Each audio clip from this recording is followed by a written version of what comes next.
ಬಾಂಧವರಿಗೆ ಪ್ರಗತಿ ಚಾನಲ್ಗೆ ಎಲ್ಲರಿಗೂ ಆತ್ಮೀಯವಾದಂಥ ಸ್ವಾಗತ. ಇಂದಿನ ಹತ್ತಿಯ ಮೂರು ಮಾರುಕಟ್ಟೆಯಾದಂಥ ಪ್ರಸಿದ್ಧವಾದ ವಿಜಯಪುರ ಹಾಗೂ ರಾಯಚೂರು ಹಾಗೆ ಅದೋನಿ ಮಾರುಕಟ್ಟೆಯ ಬೆಲೆಯನ್ನು ನೋಡಿಕೊಂಡು ಬರೋಣ. ಇನ್ನೂ ಯಾರು ಹೊಸದಾಗಿ ಚಾನಲ್ ನೋಡ್ತಾ ಇದ್ದರೆ ಸಬ್ಸ್ಕ್ರೈಬ್ ಆಗಿ. ಇಂದು ಅದೋನಿ ಮಾರುಕಟ್ಟೆಯಲ್ಲಿ ಒಂದು ಕ್ವಿಂಟಲ್ ಹತ್ತಿಯ ರೇಟ್ ನೋಡೋಣ ಬನ್ನಿ. ಅದೋನಿಯಲ್ಲಿ 5,000ದಿಂದ ಹಿಡಿದು ಲಾಸ್ಟ್ ರೇಟ್ ಬಂದು 7,700 ನಡೀತಾ ಇದೆ. 7,700 ನಡೀತಾ ಇದೆ ಅದೋನಿ ಮಾರುಕಟ್ಟೆಯಲ್ಲಿ ಒಂದು ಕ್ವಿಂಟಲ್ ಹತ್ತಿಗೆ.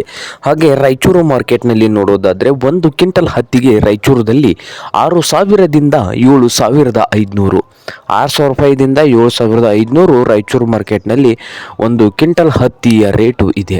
ಹಾಗೆ ವಿಜಯಪುರದಲ್ಲಿ 5,000ದಿಂದ 7,800, 5,000ದಿಂದ 7,800 ರೂಪಾಯಿವರೆಗೆ ವಿಜಯಪುರ ಮಾರ್ಕೆಟ್ನಲ್ಲಿ ಒಂದು ಕ್ವಿಂಟಲ್ ಹತ್ತಿ ರೇಟು ಇದೆ.